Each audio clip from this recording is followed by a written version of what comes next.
Praise the Lord. Praise the Lord. Hallelujah. Hallelujah. Let us read this word of God.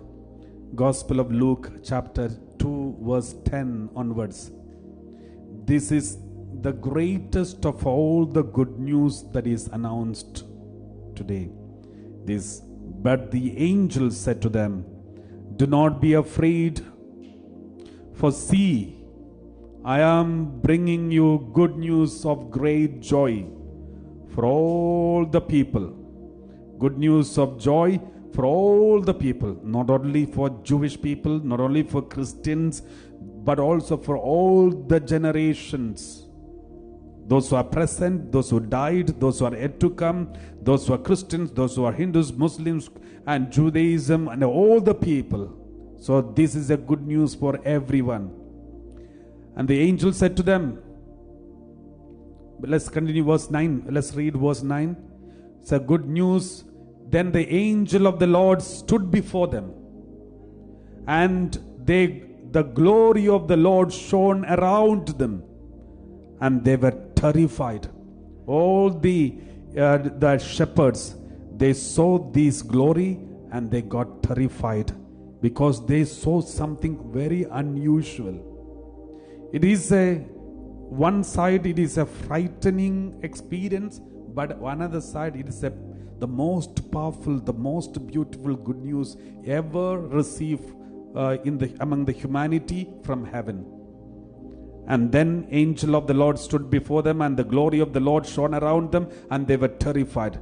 When the angel came to know that they are terrified, then we read like this, but the angel said to them, "Do not be afraid, for see, I am bringing you good news of great joy for all the people."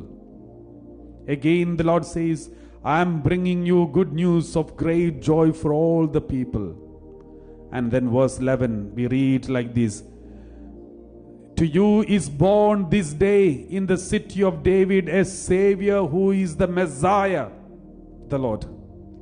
So it is officially announced by the angels that Jesus is the Savior, and Jesus is the Messiah, and Jesus is the King. Lord means it is also a word that is addressed to the kings. Jesus is the King. The King who is going to sit on the throne of David, the Messiah who is going to save the whole humanity, the whole Judaism, Jewish people, and the Savior of the whole world, Savior who saves us from the sin. Praise the Lord. Praise the Lord. Verse 12 we read like this, "This will be a sign for you. You will find a child wrapped in bands of cloth and lying in a manger." So such a great good news comes in a small, humble, simple, ordinary way. This is also a miracle, because most of the miracles comes in an ordinary way. Just a simple, ordinary way the miracles of God comes down. That is why we don't see miracles in everything. We only see when there is something supernatural, we call it miracle. But ordinary things, we don't call it miracle because it's just ordinary. But here, this Savior of the whole world comes in an ordinary fashion. Just like any other child. Just like any other child been wrapped in a bands of clothes. But only the one difference.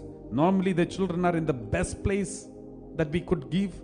But this child is one of those worst places, in the cattle shed in a small manger. That is ordinary of all ordinaries. So let's read verse 13.